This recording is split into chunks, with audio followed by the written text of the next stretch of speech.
While kangaroo attacks are rare, these seemingly cute animals can be aggressive. Should you encounter an aggressive kangaroo, face it without making direct eye contact. Keep your arms and head low and slowly retreat, utilizing natural barriers like trees or fences for protection.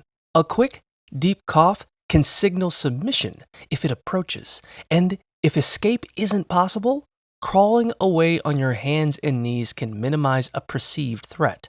Overall, it's easier to avoid kangaroo encounters by not feeding them and steering clear of mothers with joeys, mating or fighting kangaroos, and injured ones in the wild. It's also advisable to keep pets away and walk in groups, particularly during daylight hours. In the rare event of an attack, immediately curl into a fetal position to shield your head and vital organs, remaining quiet until the animal departs.